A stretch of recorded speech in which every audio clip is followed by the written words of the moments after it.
നിയമാവർത്തനം അധ്യായം 22. വിവിധ നിയമങ്ങൾ. നിന്റെ സഹോദരന്റെ കാളയോ ആടോ വഴിതെറ്റി അലയുന്നത് കണ്ടാൽ കണ്ടില്ലെന്നു നടിച്ച് കടന്നു പോകരുത്. അതിന് നിന്റെ സഹോദരന്റെ അടുക്കൽ തിരിച്ചെത്തിക്കണം. അവൻ സമീപസ്ഥനല്ലെങ്കിൽ, അഥവാ നീ അവനെ അറിയുകയില്ലെങ്കിൽ അതിനെ വീട്ടിലേക്ക് കൊണ്ടുപോയി അവൻ അന്വേഷിച്ചു വരുന്നതുവരെ സൂക്ഷിക്കണം. അന്വേഷിച്ചു വരുമ്പോൾ തിരിച്ചു കൊടുക്കുകയും വേണം. അവനു നഷ്ടപ്പെട്ട കഴുത, വസ്ത്രം, മറ്റു സാധനങ്ങൾ ഇവയെ സംബന്ധിച്ചും നീ ഇപ്രകാരം ചെയ്യണം. ഒരിക്കലും സഹായം നിരസിക്കരുത്. നിന്റെ സഹോദരന്റെ കഴുതയോ കാളയോ വഴിയിൽ വീണു കിടക്കുന്നത് കണ്ടാൽ നീ മാറിപ്പോകരുത്. അതിനെ എഴുന്നേൽപ്പിക്കാൻ അവനെ സഹായിക്കണം. സ്ത്രീ പുരുഷന്റെയോ പുരുഷൻ സ്ത്രീയുടെയോ വേഷം അണിയരുത്.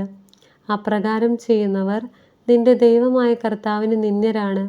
കുഞ്ഞുങ്ങളുടെയോ മുട്ടകളുടെയോ മേൽ തള്ളപ്പക്ഷി അടയിരിക്കുന്ന ഒരു പക്ഷിക്കൂട് വഴിയരികിലുള്ള ഏതെങ്കിലും വൃക്ഷത്തിലോ നിലത്തോ കാണാനിടയായാൽ കുഞ്ഞുങ്ങളോട് കൂടെ തള്ളയെ എടുക്കരുത്. തള്ളപ്പക്ഷിയെ പറന്നു പോകാൻ അനുവദിച്ചതിനു ശേഷം കുഞ്ഞുങ്ങളെ നിനക്കെടുക്കാം. നിനക്കു നന്മയുണ്ടാകുന്നതിനും നീ ദീർഘനാൾ ജീവിച്ചിരിക്കുന്നതിനും വേണ്ടിയാണ് ഈ കൽപ്പന. നീ വീടു പണിയുമ്പോൾ പുരമുകളിൽ ചുറ്റും അരമതിൽ കെട്ടണം. അല്ലെങ്കിൽ ആരെങ്കിലും താഴേക്കു വീണ് രക്തം ചിന്തിയ കുറ്റം നിന്റെ ഭവനത്തിന്മേൽ പതിച്ചേക്കാം. മുന്തിരിത്തോട്ടത്തിൽ മറ്റു വിത്തുകൾ വിതയ്ക്കരുത്. വിതച്ചാൽ വിള മുഴുവൻ നീ വിതച്ചതും മുന്തിരിയുടെ ഫലവും ദേവാലയത്തിലേക്ക് കണ്ടുകെട്ടും. കാളയെയും കഴുതയെയും ഒരുമിച്ച് പൂട്ടി ഉഴരുത്. രോമവും ചണവും ചേർത്ത് നെയ്ത വസ്ത്രം ധരിക്കരുത്. നിന്റെ മേലങ്കിയുടെ നാലറ്റത്തും തൊങ്ങലുകൾ ഉണ്ടാക്കണം. ദാമ്പത്യ വിശ്വസ്തത. വിവാഹം ചെയ്തു ഭാര്യയെ പ്രാപിച്ചതിനു ശേഷം അവളെ വെറുക്കുകയും അവളിൽ ദുർനടത്തം ആരോപിക്കുകയും, ഞാൻ ഈ സ്ത്രീയെ ഭാര്യയായി സ്വീകരിച്ചു, എന്നാൽ അവളെ ഞാൻ സമീപിച്ചപ്പോൾ അവൾ കന്യകയായിരുന്നില്ല എന്നു പറഞ്ഞ് അവൾക്ക് ദുഷ്കീർത്തി വരുത്തുകയും ചെയ്താൽ, അവളുടെ പിതാവും മാതാവും അവളെ പട്ടണവാതിൽക്കൽ ശ്രേഷ്ഠന്മാരുടെ അടുത്ത് കൊണ്ടുചെന്ന് അവളുടെ കന്യകാത്വത്തിനുള്ള തെളിവ് കൊടുക്കണം. അവളുടെ പിതാവ് ഇപ്രകാരം പറയണം: ഞാൻ എൻ്റെ മകളെ ഇവന് ഭാര്യയായി നൽകി. അവൻ അവളെ വെറുക്കുകയും നിന്റെ മകൾ കന്യകയല്ലായിരുന്നു എന്നു പറഞ്ഞ് അവളിൽ ദുർനടത്തം ആരോപിക്കുകയും ചെയ്യുന്നു. എന്നാൽ എൻ്റെ മകളുടെ കന്യാത്വത്തിനുള്ള തെളിവുകൾ ഇവയെല്ലാമാണെന്നു പറഞ്ഞ് പട്ടണത്തിലെ ശ്രേഷ്ഠന്മാരുടെ മുൻപിൽ വസ്ത്രം വിരിച്ചു വെക്കണം. അപ്പോൾ ആ പട്ടണത്തിലെ ശ്രേഷ്ഠന്മാർ കുറ്റക്കാരനെ പിടിച്ച് ചാട്ടകൊണ്ടടിക്കണം. ഇസ്രായേൽ കന്യകകളിൽ ഒരുവൾക്ക് ദുഷ്കീർത്തി വരുത്തിവെച്ചതിനാൽ അവനിൽ നിന്ന് 100 ഷെക്കൽ വെള്ളി പിഴയായി വാങ്ങി യുവതിയുടെ പിതാവിന് കൊടുക്കണം. ജീവിതകാലം മുഴുവൻ അവൾ അവൻ്റെ ഭാര്യയായിരിക്കും. പിന്നീടൊരിക്കലും അവളെ ഉപേക്ഷിക്കരുത്. യുവതിയിൽ കന്യാത്വത്തിൻ്റെ അടയാളം കണ്ടില്ലെങ്കിൽ അവർ ആ യുവതിയെ അവളുടെ പിതൃഭവനത്തിൻ്റെ വാതിൽക്കൽ കൊണ്ടുപോകുകയും അവളുടെ നഗരത്തിലെ പുരുഷന്മാർ അവളെ കല്ലെറിഞ്ഞു കൊല്ലുകയും ചെയ്യണം. എന്തെന്നാൽ പിതൃഗൃഹത്തിൽ വെച്ച് വേശ്യാവൃത്തി നടത്തി അവൾ ഇസ്രായേലിൽ തിന്മ പ്രവർത്തിച്ചു. അങ്ങനെ നിങ്ങളുടെ ഇടയിൽ നിന്ന് ആ തിന്മ നീക്കിക്കളയണം. അന്യൻ്റെ ഭാര്യയോടൊത്തൊരുവൻ ശയിക്കുന്നത് കണ്ടുപിടിച്ചാൽ ഇരുവരെയും, സ്ത്രീയെയും പുരുഷനെയും വധിക്കണം. അങ്ങനെ ഇസ്രായേലിൽ നിന്ന് ആ തിന്മ നീക്കിക്കളയണം. അന്യപുരുഷനുമായി വിവാഹ വാഗ്ദാനം നടത്തിയ ഒരു കന്യകയെ പട്ടണത്തിൽ വെച്ച് ഒരുവൻ കാണുകയും അവളുമായി ശയിക്കുകയും ചെയ്താൽ ഇരുവരെയും പട്ടണവാതിൽക്കൽ കൊണ്ടുപോയി കല്ലെറിഞ്ഞു കൊല്ലണം. പട്ടണത്തിലായിരുന്നിട്ടും സഹായത്തിനു വേണ്ടി നിലവിളിക്കാതിരുന്നതിനാൽ അവളും, അവൻ തൻ്റെ അയൽക്കാരൻ്റെ ഭാര്യയെ മാനഭംഗപ്പെടുത്തിയതിനാൽ അവനും വധിക്കപ്പെടണം. അങ്ങനെ ആ തിന്മ നിങ്ങളുടെ ഇടയിൽ നിന്നു നീക്കിക്കളയണം. എന്നാൽ ഒരുവൻ അന്യപുരുഷന് വിവാഹ വാഗ്ദാനം ചെയ്തിരിക്കുന്ന ഒരു യുവതിയെ വയലിൽ വെച്ച് കാണുകയും അവളെ ബലാത്സംഗം ചെയ്യുകയും ചെയ്താൽ അവളോടുകൂടെ ശയിച്ച പുരുഷൻ മാത്രം വധിക്കപ്പെടണം. യുവതിയെ നിങ്ങൾ ഒന്നും ചെയ്യരുത്. മരണശിക്ഷാർഹമായ ഒരു കുറ്റവും അവളിലില്ല. അയൽക്കാരനെ ആക്രമിച്ച് കൊല്ലുന്നത് പോലെയാണിത്. എന്തെന്നാൽ അവൾ വയലിലായിരിക്കുമ്പോഴാണ് അവൻ അവളെ കണ്ടത്. വിവാഹ വാഗ്ദാനം നടത്തിയ അവൾ സഹായത്തിനായി നിലവിളിച്ചെങ്കിലും അവളെ രക്ഷിക്കാൻ അവിടെ ആരുമില്ലായിരുന്നു. ഒരുവൻ വിവാഹ വാഗ്ദാനം നടത്തിയിട്ടില്ലാത്തൊരു കന്യകയെ കാണുകയും ബലം പ്രയോഗിച്ച് അവളോടുകൂടെ ശയിക്കുകയും അവർ കണ്ടുപിടിക്കപ്പെടുകയും ചെയ്താൽ അവൻ ആ യുവതിയുടെ പിതാവിന് 50 ഷെക്കൽ വെള്ളി കൊടുക്കുകയും അവളെ ഭാര്യയായി സ്വീകരിക്കുകയും ചെയ്യണം.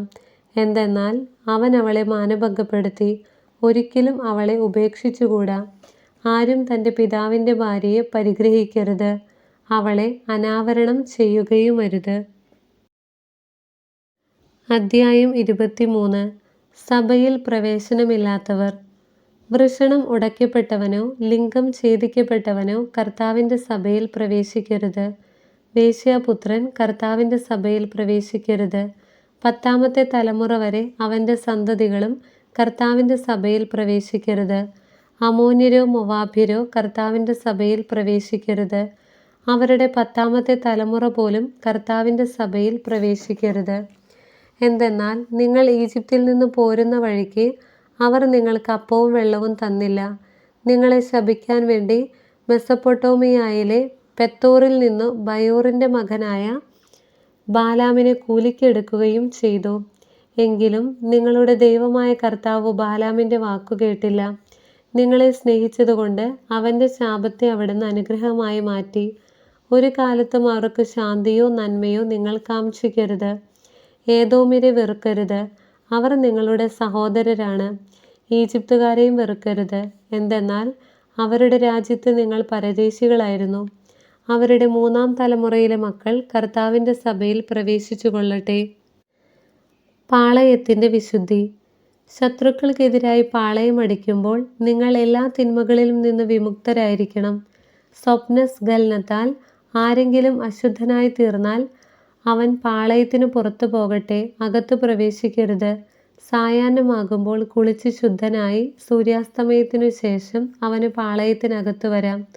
മലമൂത്ര വിസർജനത്തിനായി പാളയത്തിനു പുറത്ത് ഒരു സ്ഥലമുണ്ടായിരിക്കണം. ആയുധങ്ങളോടൊപ്പം നിനക്കൊരു പാരയും ഉണ്ടായിരിക്കണം. മലവിസർജനം ചെയ്യുമ്പോൾ കുഴിയുണ്ടാക്കി മലം മണ്ണിട്ട് മൂടാനാണത്. നിന്നെ സംരക്ഷിക്കാനും നിന്റെ ശത്രുക്കളെ നിനക്ക് ഏൽപ്പിച്ചു തരാനുമായി നിന്റെ ദൈവമായ കർത്താവ് പാളയത്തിലൂടെ സഞ്ചരിക്കുന്നുണ്ട്. ശുചിത്വമല്ലാത്ത എന്തെങ്കിലും നിങ്ങളുടെ ഇടയിൽ കണ്ട് അവിടുന്ന് നിന്നിൽ നിന്ന് അകന്നു പോകാതിരിക്കേണ്ടതിനായി പാളയം പരിശുദ്ധമായി സൂക്ഷിക്കണം. വിവിധ നിയമങ്ങൾ. ഒളിച്ചോടി വന്ന് നിന്റെ അടുക്കൽ അഭയം തേടുന്ന അടിമയെ യജമാനന് ഏൽപ്പിച്ചു കൊടുക്കരുത്. നിന്റെ ഏതെങ്കിലും ഒരു പട്ടണത്തിൽ ഇഷ്ടമുള്ളിടത്ത് നിന്നോട് കൂടെ അവൻ വസിച്ചു കൊള്ളട്ടെ. അവനെ പീഡിപ്പിക്കരുത്. ഇസ്രായേൽ സ്ത്രീകളിൽ ആരും ദേവദാസികളാവരുത്. ഇസ്രായേൽ പുരുഷന്മാരും ദേവന്മാരുടെ ആലയങ്ങളിൽ വേശ്യാവൃത്തിയിൽ ഏർപ്പെടരുത്. വേശ്യയുടെ വേതനമോ നായയുടെ കൂലിയോ നിന്റെ ദൈവമായ കർത്താവിൻ്റെ ആലയത്തിലേക്ക് നേർച്ചയായി കൊണ്ടുവരരുത്. ഇവ രണ്ടും അവിടത്തേക്ക് നിന്ദ്യമാണ്. നിന്റെ സഹോദരന് ഒന്നും പണമോ ഭക്ഷ്യസാധനങ്ങളോ മറ്റെന്തെങ്കിലുമോ പലിശയ്ക്ക് കൊടുക്കരുത്. വിദേശീയന് പലിശയ്ക്ക് കടം കൊടുക്കാം, എന്നാൽ നിന്റെ സഹോദരനിൽ നിന്ന് പലിശ വാങ്ങരുത്. നീ കൈവശമാക്കാൻ പോകുന്ന ദേശത്ത് നിന്റെ സകല പ്രവൃത്തികളിലും നിന്റെ ദൈവമായ കർത്താവ് നിന്നെ അനുഗ്രഹിക്കേണ്ടതിനാണിത്. നിന്റെ ദൈവമായ കർത്താവിന് നേരുന്ന നേർച്ചകൾ നിറവേറ്റാൻ വൈകരുത്. അവിടുന്ന് നിശ്ചയമായും അത് നിന്നോട് ആവശ്യപ്പെടും. നീ കുറ്റക്കാരനാവുകയും ചെയ്യും. എന്നാൽ നേർച്ച നേരാതിരുന്നാൽ പാപമാകുകയില്ല. വാക്കു പാലിക്കാൻ നീ ശ്രദ്ധിക്കണം. വാഗ്ദാനം ചെയ്തപ്പോൾ സ്വമേധയാ നിന്റെ ദൈവമായ കർത്താവിന് നേരുകയായിരുന്നു. അയൽക്കാരൻ്റെ മുന്തിരിത്തോട്ടത്തിലൂടെ കടന്നു പോകുമ്പോൾ നിനക്കിഷ്ടമുള്ളിടത്തോളം ഫലങ്ങൾ പറിച്ചു തിന്നുകൊള്ളുക. എന്നാൽ അവയിൽ ഒന്നുപോലും പാത്രത്തിലാക്കരുത്. അയൽക്കാരൻ്റെ ഗോതമ്പ് വയലിലൂടെ കടന്നു പോകുമ്പോൾ കൈകൊണ്ട് കതിരുകൾ പറിച്ചെടുത്തുകൊള്ളുക. അരിവാൾ കൊണ്ട് കൊയ്തെടുക്കരുത്.